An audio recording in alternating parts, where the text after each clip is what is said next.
안녕하세요. 본 스타트업 성공을 위한 20단계 팁의 강의를 맡고 있는 이종구입니다. 이번 2차 시는 지난 1차 시에 이어 네 번째 단계인 Total Addressable Market, TAM이라고 하지요. 즉, 총 유효 시장의 규모를 살펴보면서 시작합니다. 그림에서 알 수 있듯이 현재 우리는 첫째 주제인 고객은 누구인가를 진행하고 있습니다. 이 단계의 목표는 거점 시장의 TAM, 즉 총 유효 시장의 규모를 산출하는 것입니다. 그것은 거점 시장을 100% 점유했을 때 달성 가능한 연 매출을 의미합니다. 그래서 먼저 최종 사용자의 규모를 확인하는 것이 중요합니다. 여기에는 상향식 즉 바텀업 분석과 하향식 즉 탑다운 분석 방식이 있습니다. 상향식 분석은 고객의 목록이나 협회 등 여러 정보원의 자료를 바탕으로 실제 조사에 의한 데이터를 말합니다. 하향식 분석은 시장 분석 보고서와 같은 2차 자료에 의지해 최종 사용자 규모를 추정하는 방식입니다. 이 방식은 일반적으로 방대한 시장 자료를 역추적하고 세분화해서 추정하기 때문에 정확성이 다소 떨어진다는 단점이 있습니다. 그래서 하향식 분석은 상향식 분석을 보완하는 정도로 사용하는 것이 좋습니다. 다음으로 최종 사용자의 규모를 확인한 후에 개별 사용자에게서 발생하는 연 매출을 추정하면 탐의 규모가 산출됩니다. 여기서 연 매출을 추정해야 하는데 이때 가정으로 고려해야 할 사항은 다음과 같습니다. 먼저 잠재 고객 관련 예산이 있다면 그것을 근거로 산출해 보는 것입니다. 또한 동일한 가치나 유사 기능에 현재 고객이 지출하고 있는 비용이 있다면 좋은 참고 자료가 될 것입니다. 그리고 과거에 유사 기능 제품이나 솔루션을 출시했을 때 얼마를 지출했는지 확인해서 참고해 봅니다. 마지막으로는 쉽지는 않지만 우리 제품이 잠재 고객에게 제공하는 가치는 얼마인지를 확인하는 것입니다. 다음으로는 우리가 잘 아는 센서에블 테크놀로지스의 탐 규모를 산출해 봅니다. 센서에블 팀은 상향식으로 고객의 규모를 파악하기 위해서 가장 친한 잠재 고객을 만나 인터뷰와 각종 자료를 제공받았습니다. 또한 미국 산업디자인협회 직원과 친분을 쌓아서 고객에 대한 목록을 제공받았습니다. 그리고 앞서 언급한 것처럼 다시 지역별로 시장을 세분화해서 미국, 유럽, 아시아로 분류했습니다. 그렇게 한 이유는 세 지역 비용이 각각 달라서 탐의 규모도 달라지기 때문입니다. 조사를 진행하면서 팀은 탐 규모를 위한 모든 고객 자료를 얻는 것이 불가능하다는 것을 알았습니다. 그래서 가장 가까운 고객들로부터 최대한의 정보를 받아서 디자이너 수나 개별 디자이너당 비용 등을 추정했습니다. 탐 규모를 산정하기 위해서 디자이너당 비용은 당시 예산을 근거해서 산출했습니다. 결과적으로 그림과 같이 유럽, 미국, 아시아 시장을 구분해서 개별적인 탐 규모를 산정했습니다. 특이할 만한 사항은 유럽이나 미국에 비해 아시아 디자이너 비용이 다소 적은 편이고 완구 산업이 신발 산업보다 시장 규모가 2배 이상 크다는 것을 확인했습니다. 다음은 척 에드 팀의 탐 규모를 산출해 봅니다. 거점 시장이 탑 150개 대학 고객이기 때문에 고객 규모는 150개로 쉽게 산출이 됩니다. 다만 매출 산정에 있어서 유사 솔루션 가격을 참고로 라이센스당 16만 달러로 가정했습니다. 그래서 최종적으로 그림과 같이 연간 240만 달러의 탐 규모를 산정했습니다. 그러면 스타트업이 거점 시장에 진입했을 때 적정 탐의 규모는 얼마 정도이어야 할까요? MIT의 빌 얼렛 교수는 미국의 경우에 약 2천만 달러에서 1억 달러가 되어야 하고 소프트웨어의 경우는 500만 달러 이상이어야 한다고 말합니다. 그리고 한국의 경우는 GDP 등을 고려해서 100억 원에서 500억 원 규모가 적절하고 소프트웨어의 경우는 약 25억 원 이상이어야 한다고 말합니다. 여기서 중요한 것은 우리가 선택한 거점 시장을 빠른 시간 안에 20% 정도를 점유해야 성공적으로 스타트업을 이끌어갈 수 있습니다. 이렇게 해서 네 번째 단계인 탐의 규모를 알아보고 유효 시장의 존재를 확인했습니다. 다음 단계는 페르소나를 선정하는 것입니다. 페르소나는 최종 사용자 프로파일의 요건을 충족시키는 잠재 고객을 말합니다. 즉, 추상적 목표 고객이 구체적 실제 인물로 전환되는 것입니다. 여러분이 잘 알다시피 보통 페르소나는 마케팅에서 고객을 대표하는 가상의 인물로 자주 활용되고 있습니다. 특히 스타트업 팀에게 페르소나는 매우 중요합니다. 왜냐하면 중요한 가설과 추측들을 페르소나에게 직접 물어보면서 해결할 수 있기 때문입니다. 페르소나를 정할 때 앞서 조사한 최종 사용자 프로파일이 구체적이라면 해당하는 페르소나를 찾기가 수월할 것입니다. 또한 이미 페르소나를 정했을지라도 더 나은 페르소나가 발견되면 언제든지 바꿀 수 있습니다. 다음은 페르소나의 선정 기준을 알아봅니다. 먼저 제품을 이미 출시한 신생기업이라면 기존의 우수 고객 정보가 출발점이 될 것입니다. 만약 제품을 아직 출시하지 않았다면 시장 조사에서 높은 관심을 보인 고객들 중에서 선택할 수 있습니다. 여기서 중요한 것은 지속적인 지불 의사가 있는 고객을 선정해야 한다는 점입니다. 페르소나를 선정하면 이제 해당 페르소나에 대한 구체적인 정보가 필요합니다. 그래서 직접 인터뷰를 통해서 페르소나의 정보를 수집해서 팩트시트라는 자료를 만듭니다. 팩트시트를 작성할 때 일반적으로 다음의 사항이 포함됩니다. 먼저 인적 사항으로 출생이나 성장 과정, 학력, 가족관계, 연령, 취미 등이 해당합니다. 다음은 직업 정보로 직장이나 근속 연수, 경력, 지위, 연봉, 가입협회 등이 해당하고 고객이 기업 고객인 경우는 매출 실적표 등을 포함합니다. 다음 사항은 구매 기준 우선순위로 팩트시트에서 가장 중요하다고 볼 수 있습니다. 이것은 구매를 해야 하는 이유를 우선순위로 작성한 것으로 페르소나가 자다가도 벌떡 일어날 만한 내용이 되어야 합니다. 또한 이것은 비즈니스가 바른 길로 가고 있는지 판단하는 척도가 될 수 있습니다. 그 밖에 페르소나의 개인 목표나 두려움도 중요한 정보가 됩니다. 이제 팩트시트를 작성하면서 한 가지 중요한 점은 시각화하라는 것입니다. 즉, 그림이나 사진으로 보여주는 것이 좋습니다.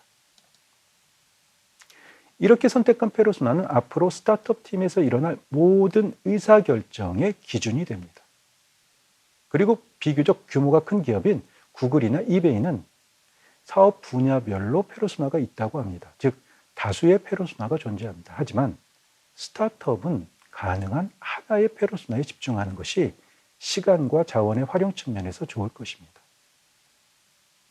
또한 페르소나는 일회성 이벤트가 아니라 거점 시장에서 성공할 때까지 창업팀 모두의 머릿속에 자리 잡고 있어야 합니다. 즉, 구체적인 고객의 실체를 보면서 비즈니스 전략을 설정해야 합니다. 그리고 페르소나를 잘 정의하면 서비스 대상에서 제외할 고객을 결정할 때도 매우 유용합니다. 즉, 선택과 집중을 할 수 있다는 의미입니다. 다음은 센시블 테크놀로지에서 결정한 페르소나인 에드챔프에 관해서 살펴봅니다. 그림의 표와 같이 그는 40세의 디자인 팀장으로 이미 설정한 최종 사용자 프로파일과는 완벽하게 들어맞지는 않습니다. 다만 다른 디자이너들과 공감대를 잘 형성하고 있고 경험이나 연륜이 풍부한 편입니다. 그리고 전문가적 자질이 있어서 해당 제품의 가치를 잘 알고 있습니다. 특히 최종 사용자의 이성이나 감성, 사회적 맥락과 조건을 잘 이해할 것으로 팀은 파악했습니다. 또 무엇보다도 창업팀과 깊은 유대관계가 있어서 언제든 접촉 가능하고 도울 수 있는 자세가 되어 있습니다. 특히 에드챔프는 우선순위를 살펴보면 제품 개발의 시간 단축과 적기 출시입니다. 이것은 센시블 테크놀로지스의 프로덕트 핏과도 잘 맞게 됩니다. 다음은 척 에드팀의 페르소나로 결정한 대학 강사 린다 스미스입니다. 그런데 그림과 같이 페르소나의 프로파일이 너무 간단합니다. 온라인 강의에 대한 그녀의 우선순위 정도만 작성되어 있어서 페르소나의 명확한 정보를 보여주지 못합니다. 그래서 MIT에서 제공해준 다른 스타트업 팀의 페르소나를 소개하겠습니다. 휴리스틱 헬스 팀의 페르소나 정보는 그림과 같이 자세히 기술되어 있습니다. 페르소나 제임스 오의 인구 통계학적 정보와 심리적 정보, 일상생활 정보, 그리고 우선순위 등을 명확히 조사해서 설명해 놓았습니다. 특히 우선순위의 비중 정보를 제시해서 페르소나의 관심사항을 자세히 알 수 있습니다. 이상으로 5번째 단계인 페르소나에 대한 내용을 사례와 함께 마무리합니다. 다음 단계는 Full Life Cycle Use Case, 즉 전체 생애 주기 사용 시나리오를 살펴봅니다. 이번 단계부터는 그림에서처럼 고객을 위해 무엇을 할 수 있는가의 주제로 들어갑니다. 우리는 앞에 여러 단계를 거쳐서 창업 아이템이나 기술, 그리고 아이디어가 있을 때 시작은 고객부터, 즉 고객을 아는 것부터 해야 한다고 배웠습니다. 그리고 시장 세분화를 하고 거점 시장을 선택했습니다. 또한 최종 사용자 프로파일을 조사하고 유효시장이 있는지 탐을 산출했습니다. 그리고 페르소나를 선정했습니다. 이제 이렇게 목표 고객이 정해졌으면 그들이 제품을 어떻게 사용하는지를 구체적으로 이해할 때가 되었습니다.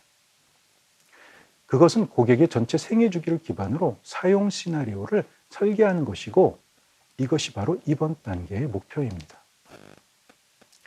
먼저 Full Life Cycle, 전체 생애 주기를 정의하면 고객이 제품을 발견하고 구매하고 사용하고 그리고 재구매에 이르는 전체 과정을 의미합니다. 그래서 Full Life Cycle Use Case는 고객의 전체 생애 주기를 기반으로 사용 시나리오를 설계하는 것입니다.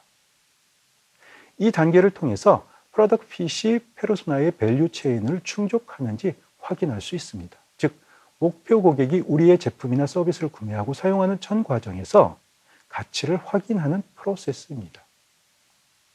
또한 이 과정을 통해서 고객이 기존 제품에 대해 어떤 불만족이 있고 그 대안을 찾는 과정으로도 생각할 수도 있습니다. 다만 명심할 것은 고객이 기존 제품이나 서비스에 대체로 만족하면 우리 제품의 혜택이 크다 해도 무시할 가능성이 높다는 것을 알아야 합니다. 다음은 목표 고객의 풀 라이프 사이클 유스 케이스에 포함할 내용들을 10가지 정도로 제시합니다. 이 중에서 필요한 내용을 중심으로 시나리오를 작성합니다. 첫째, 어떤 경우에 새로운 것이 필요하다고 판단하는가. 둘째, 어떤 경로로 제품 정보를 찾는가. 셋째, 어떤 제품을 비교하는가. 넷째, 어떤 과정으로 구매를 결정하는가. 다섯째, 어떻게 설치, 적용하는가. 여섯째, 어떻게 사용하는가. 일곱째, 제품 가치를 쉽게 인식하는가. 여덟째, 어떤 방식으로 비용을 지불하는가. 아홉째, 유지 보수나 사후 관리를 얼마나 요구하는가. 마지막 10번째, 추천 가능성이 있을까입니다. 여기서 중요한 것은 풀 라이프 사이클 유스 케이스는 절차와 흐름을 보여줘야 한다는 점입니다. 즉, 반드시 시각화가 필요합니다. 그래서 다이어그램이나 플로우 차트 등으로 만들어질 수 있습니다. 이제부터는 풀 라이프 사이클 유스 케이스의 몇 가지 사례를 살펴보겠습니다. 먼저 MIT가 제공하는 필비팀의 사례입니다. 이 팀은 가구 쇼핑의 혁신을 목표로 스타트업을 시작했습니다. 필비팀의 풀 라이프 사이클 유스 케이스는 기존 가구 쇼핑의 불편한 문제점에서 출발했습니다. 그림과 같이 고객이 가구 구매 과정에서 가장 불편한 점은 집에 어울리지 않아서 반품해야 하는 상황입니다. 이럴 때 필비팀이 개발한 3D 소프트웨어를 활용해서 가상의 공간 배치와 가구 모델을 선택할 수 있는 온라인 도구가 있다면 불편한 점을 해소할 수 있습니다. 그리고 이것은 전형적인 O2O, 즉 온라인 투 오프라인 비즈니스 모델입니다. 그래서 필비의 제품으로 기존의 조사 플러스 계획과 둘러보기, 구매로 이어지는 모든 단계를 온라인으로 해결하는 것입니다. 필비팀은 아만다 필립스라는 페르소나를 선정해서 그림과 같이 풀 라이프 사이클 유스 케이스를 만들었습니다. 온라인으로 사용자 설정부터 가상의 가구 테스트, 친구와 공유하거나 전문가 의견을 물어보기도 하며 실시간 피드백이나 구매 절차를 간소화하는 등 예상 시나리오를 비교적 자세히 그렸습니다. 본 필비팀의 시나리오는 상당히 구체적인 편이고 전형적인 풀 라이프 사이클 유스 케이스라고 볼 수 있습니다. 다음으로는 척 에듀팀의 풀 라이프 사이클 유스 케이스를 살펴봅니다. 온라인 교육에서 발생되는 문제점에서 출발해서 영업팀이 페르소나에게 소개하는 과정, 솔루션을 사용하는 과정, 그리고 사용 후에 가치를 확인하고 구매하는 과정, 마지막으로 솔루션을 확산하는 모든 과정을 그림과 같이 시각적인 테이블로 작성했습니다. 본척 에듀팀의 풀 라이프 사이클 유스 케이스도 전체 사용 시나리오를 한눈에 볼 수 있도록 잘 만들어진 사례라고 할 수 있습니다. 이상으로 6번째 단계인 풀 라이프 사이클 유스 케이스를 마무리하고 다음 단계인 하이 레벨 프로덕트 스페시피케이션, 즉 상위 수준의 제품 사양을 정의하는 단계로 넘어갑니다. 이번 단계는 제품 이야기를 시작하는 단계입니다. 우리는 그동안 여러 단계를 진행하면서 먼저 고객을 이해하려고 노력했습니다. 고객의 이해 없이 제품부터 정의하면 관련 없는 제품이 탄생할 가능성이 높기 때문입니다. 많은 스타트업이 대부분 제품을 먼저 내세우면서 시작하는 경향이 있습니다. 하지만 제품을 확신해도 출발점은 고객이 되어야 하고 점유 가능한 거점 시장에 초점을 맞추고 나서 제품을 정의해야 한다는 것을 이해하기 바랍니다. 상위 수준의 제품 사양을 정의하는 단계에서 핵심은 그림입니다. 즉, 시장에 출시할 제품의 최종 이미지를 시각화하는 것입니다. 그리고 제품의 효용과 고객이 얻는 가치에 초점을 맞춰야 합니다. 또한 구체적이고 실체가 있는 제품을 가정해야 하고 그림과 같이 팀원 모두가 똑같은 대상을 정확히 이해해야 합니다. 그러면 목표 고객에 더욱 집중하는 것은 물론 누구도 오해 없이 제품이 무엇인지를 쉽게 떠올리게 됩니다. 그리고 제품을 정의할 때 상위 수준의 큰 그림으로 시작해서 계속 다듬어 가야 합니다. 그래서 수정과 개선을 반복하면서 완성합니다. 제품이 소프트웨어나 웹사이트라면 한 화면에서 다른 화면으로 넘어가는 과정으로 정의할 수 있고 또한 논리적 순서도를 사용할 수 있습니다. 제품이 하드웨어인 경우는 다이어그램이나 모크업, 즉 모형으로 제작해도 좋을 것입니다. 이렇게 상위 수준의 제품 사양을 정의하는 단계에서 중요한 것은 완성 후에 페르소나와 잠재 고객들의 피드백을 받는 것입니다.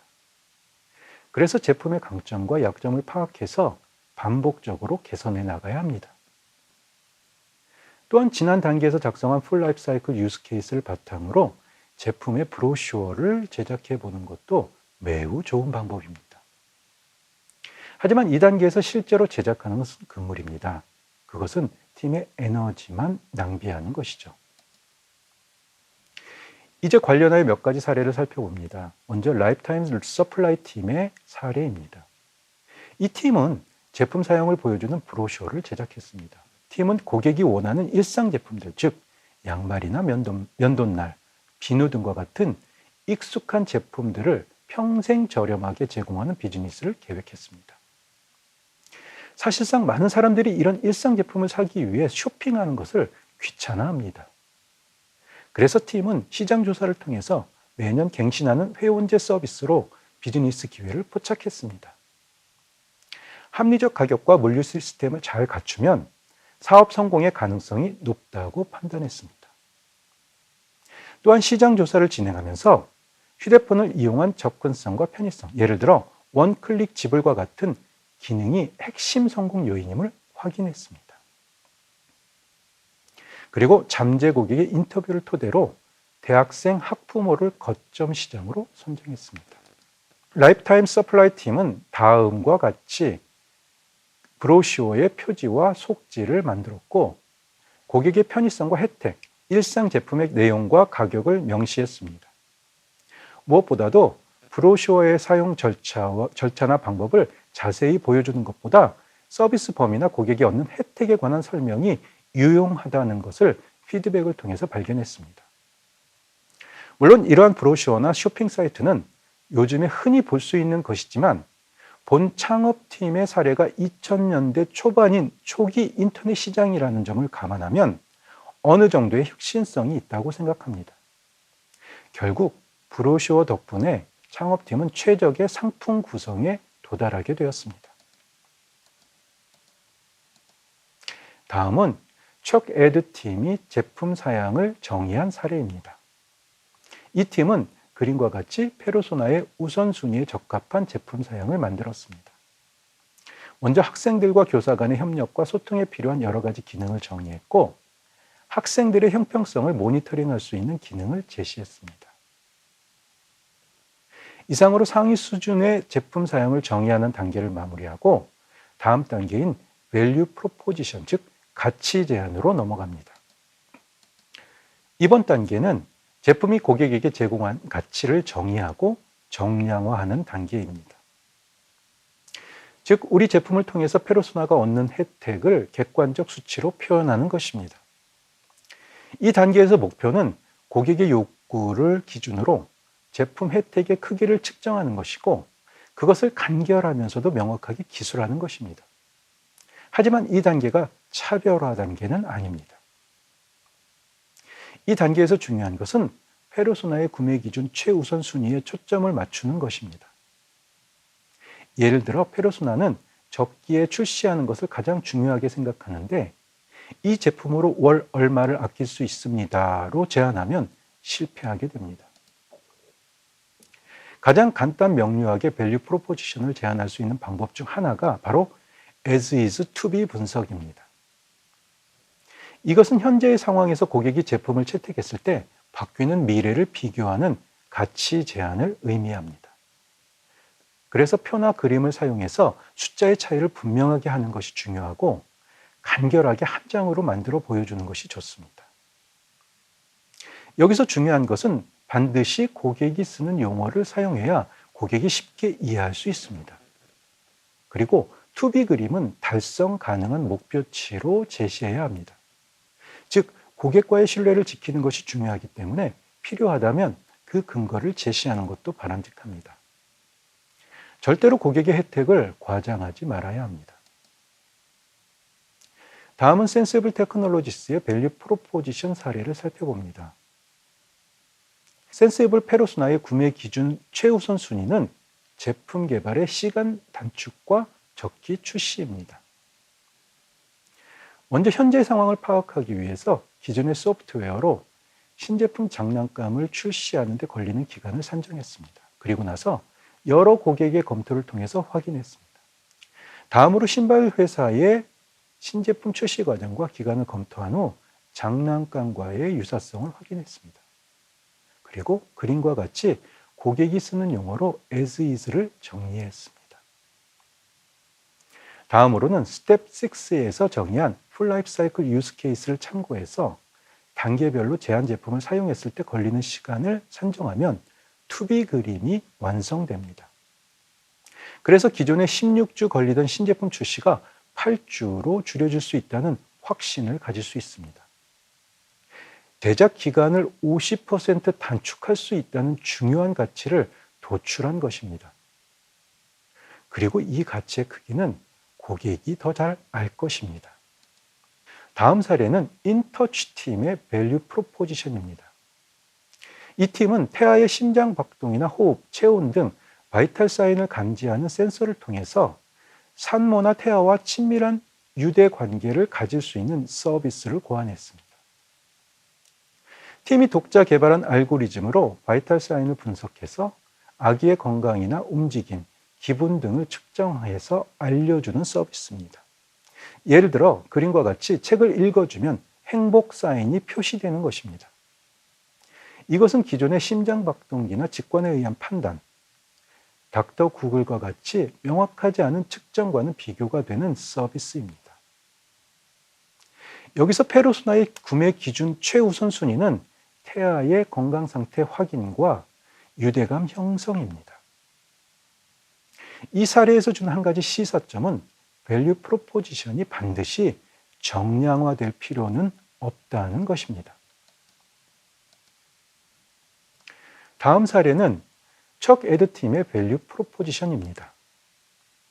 그림과 같이 이 팀은 페르소나의 우선순위에 해당하는 온라인 교육의 원활한 소통과 DEI 분석을 중심으로 만들었습니다. 즉, 척 에드 팀 솔루션으로 현재 상황이 미래에 어떻게 개선되는지를 평가했습니다. 그리고 해당 밸류 프로포지션을 정량화해서 약 25만 달러의 가치가 있다고 분석했습니다.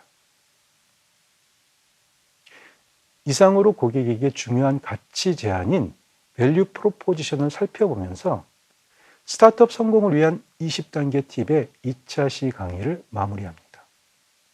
3차 시 강의에서 뵙겠습니다. 감사합니다.